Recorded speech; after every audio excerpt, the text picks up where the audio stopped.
Hello and welcome to In the Court of the Wenton Knave. We're doing King Crimson, but we're not worthy.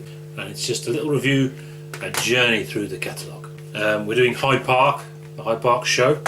Their first gig was in April of 1969. We're jumping forward to July, but really this is the kind of their first recording available, apart from the two of the BBC session tracks, which were recorded in May, actually.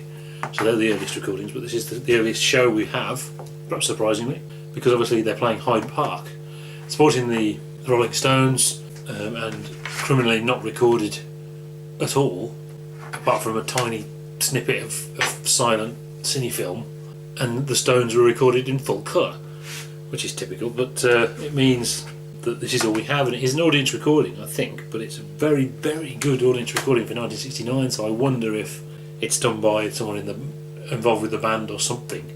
But it is not a soundboard, it is definitely a recording from a microphone somewhere kind of thing. It's not their best gig, as they've said themselves, but it is hugely important. It took part during a run at the Marquee, so there were gigs at the Marquee before and after it, which I'll talk about next week. Apparently everyone in the world was there because everyone claims to be there. Jamie Muir was there, so was already into King Crimson, although he was doing all his jazz stuff. The Royal Bank of Scotland's head of commercial division was there, future Royal Bank of Scotland's head of commercial division, and a bloke who was at a Stephen Wilson gig I was at, who shouted out while he was trying to talk about the anniversary of the Mellotron, about, "I saw King Crimson at Hyde Park in 1969, you're too jazz." So he was there too, so everybody was there. Everybody claims to have been there. Roy Harper also played on the same gig as well, which is interesting. The Island Records guy actually turned them down originally, thought it was too esoteric, until he saw them playing Hyde Park, and I suppose he must have seen the audience reaction, because they got a really good reaction. The sax solo at the start, Schizoid Man got a standing ovation apparently. It must have been an amazing experience. This is a band without an album. They've got no light show, it's in the light. The sound's pretty dodgy apparently. Their performance isn't 100%, and yet they get this amazing reaction, so that must have played a part, realising, wow, or maybe he hadn't seen them live, or I don't know, but he certainly changed his mind after that. On this recording, the source changes after the second verse of Schizoid Man, so obviously the first bit was from a dodgy source. Maybe a lot of people recorded it because it was Hyde Park and it was free. There's no one to stop them. But it's really quite listenable. Greg Lake's very high in the mix, which is good bad, but it is really quite listenable. A lot more listenable than some of the other shows we're going to do, actually. But the thing is, until Epitaph in 1997, there was no live material available from Crimson 69.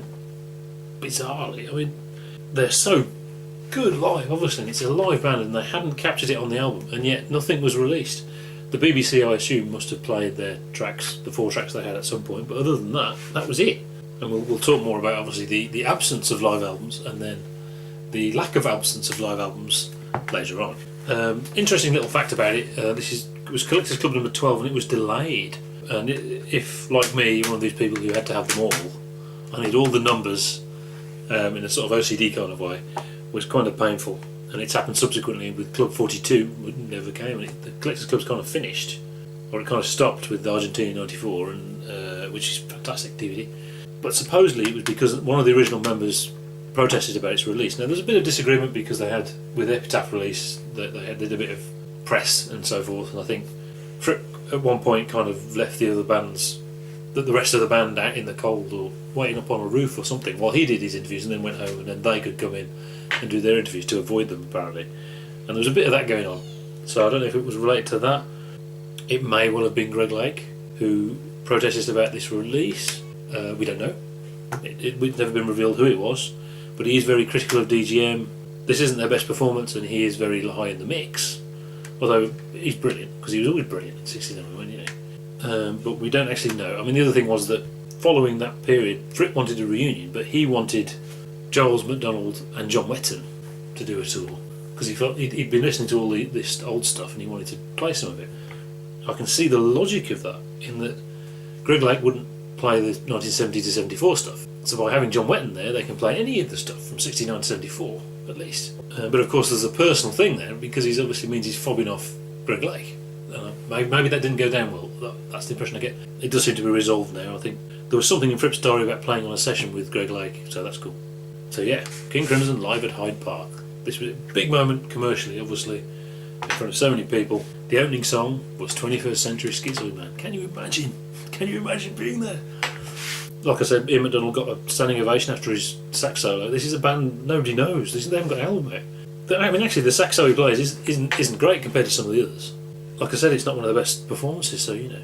Live, of course, Greg Lake did sing Schizoid Man slightly differently. The 21st Century Schizoid Man bit, he sings in a different style and he goes up at the end, which I think is better.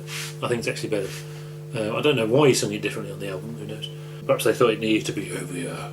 It does distort a bit, but very listenable. So the second song is In the Court of the Crimson King. The lyrics are different. The first line is different. All the mics are very loud, so not only is Greg Lake very loud, but Ian McDonald and I think it's Ian McDonald doing the backing vocals, possibly Michael Johns as well, are too high in the mix actually, which spoils it a little bit, but it is still a song that is generally better live than on the album. I don't think they didn't really capture that energy on the album. The next song is Get Thy Bearings, the Donovan song. I always found this comparable to Drop In, and Drop In is an actual Jazz and Rip song originally. Why don't you just drop in, which they played as well, but not this show. I prefer Drop In, and obviously Drop In was subsequently used because it was one of their own songs, whereas this is a Donovan song. It's interesting that the sort of stop-start of it, the Donovan version is much the same, but it's a great vehicle for Lake to show off his voice, I think. Ian McDonald gets a great solo, and then Fripp has a solo and he does this real sort of dissonant fingerstyle stuff. I'm not sure if he's in tune or whether he's doing something very dissonant deliberately, but it's pretty intense, but it's a very noisy solo. I've always thought the ascending bit, I think that essentially ended up on Pictures of a City, A Man, a City. But is that controversial? Because it is on the Donovan version.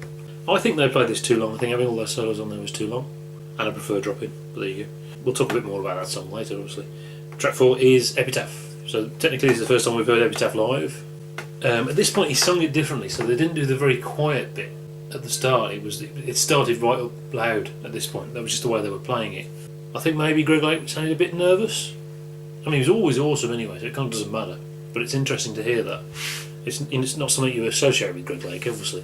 But obviously they got better at playing it, and there's better versions elsewhere. Then we have track 5. Now track 5 is Mantra. Now of course Mantra wasn't on the album, but it is one of their own songs, sort of one of their own themes, and it is like a mantra, and obviously it ended up, found a home, if you like, on Exiles. But here it's actually the first part of a 3-track build-up into a thing called Travel Weary Capricorn, which is technically an unreleased song. It's only been released live, they never recorded it on any of the albums. And here we get to hear McDonald do his flute thing. It's a very jazzy thing, jazzy chords from Fripp. I think that's Fripp's influence there. There's a riff in there that they improvise, which is almost exactly from Schizoid Man actually. It's not very different, but it's pretty cool. And they have a sort of comedy bit, if you like. There's a sort of bouncy kind of riff. I mean, comedy in King Crimson is a thing, and it runs through all of it that they did use humorous bits in the music. It's quite a particular type of comedy actually in King Crimson, but I don't think it really works here. It sounds like they're just farting around.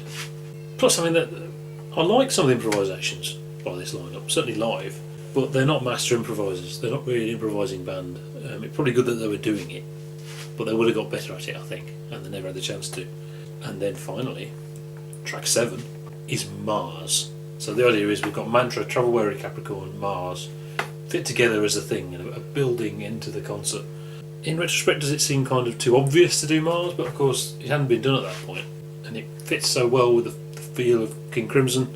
Apparently they had an air raid siren under the stage going off. And again, as with Schizoid Man, you know, to hear that in 1969, not knowing what it was, must have been incredible. Must have been terrifying. It's only Mars. It is the tritone, but it is only Mars in a way. But I think, like I said, it's that fact that it's so Crimson. It fits so perfectly with their music. I think this is a bit of an abridged version. I think they hurried through these bits a bit towards the end, so it's surprising how long they took with Get Thy Bearings in a way. So again, not the best version, but the sound's pretty good for an audience. Of the audience recordings, this has the best sound. There is a bonus track, well, it's 2 bonus tracks actually. The bonus track is a band reunion meeting, and it's the reunion meeting where all 4 of them are there talking together.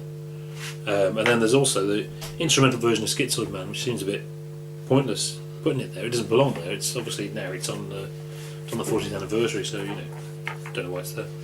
So yeah, Hyde Park. Okay, see you next week for Live at the Marquee, which was allegedly the very next day.